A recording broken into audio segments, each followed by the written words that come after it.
Hi friends, स्वागत to my YouTube channel. तो आज આપણે બનાવવા જઈ રહ્યા છે અડદિયા।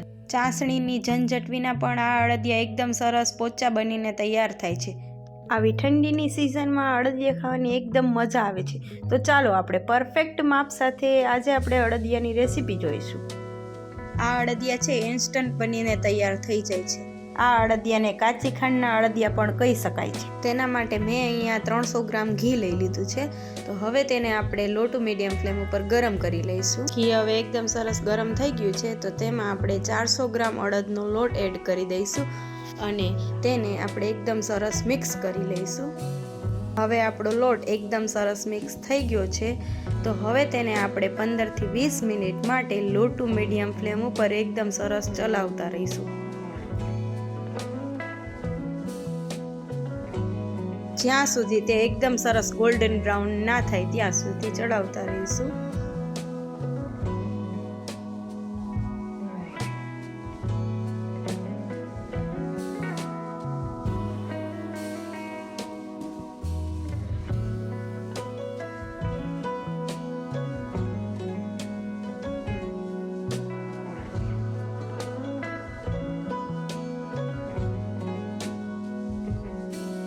હવે આપણો અડદિયાનો લોટ એકદમ સરસ શેકાવા લાગ્યો છે કે તેમાંથી ઘી છૂટું પડવા લાગ્યું છે। તો હવે આપણે ગેસની ફ્લેમને એકદમ મીડિયમ કરી લઈશું અને તેમાં 50 ગ્રામ જેટલો ગુંદ નાખી અને તેને ધીમે ધીમે ફોડી લઈશું અને એકદમ સરસ રીતે ચલાવતા રહીશું કે જેથી ગુંદ એકદમ સરસ ફૂટી જાય। તો હવે આપણો ગુંદ એકદમ સરસ ફૂટવા લાગ્યો છે। ગુંદ બધો ફૂટી ગયો છે તો હવે તેમાં આપણે 400 ગ્રામ જેટલી દળેલો ખાંડનો પાવડર એડ કરી દઈશું અને તેને પણ એકદમ સરસ રીતે હલાવી અને મિક્સ કરી લઈશું ધીમે ધીમે કે જેથી તેમાં કોઈ પણ જાતના ગાંઠ ના રહે।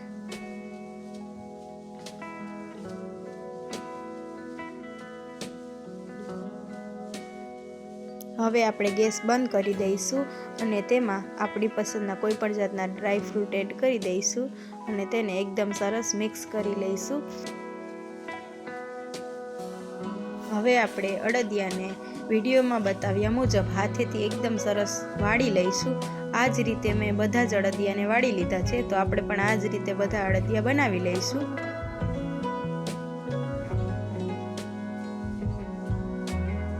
તો આ જ રીતે આપણા બધા જ અડદિયા બનીને તૈયાર થઈ ગયા છે। તો તમે પણ એક વખત ચાસણી લીધા વગર આ રીતે અડદિયા બનાવી અને ટ્રાય કરી શકો છો। આ અડદિયા એકદમ સરસ પોચા બની અને તૈયાર થાય છે। જો તમને અમારો આ વિડીયો ગમ્યો હોય તો વિડીયોને લાઇક કરો, ફ્રેન્ડ્સ અને ફેમિલી સાથે શેર કરો અને મારી ચેનલને સબસ્ક્રાઈબ કરો। Thank you for watching hour videos.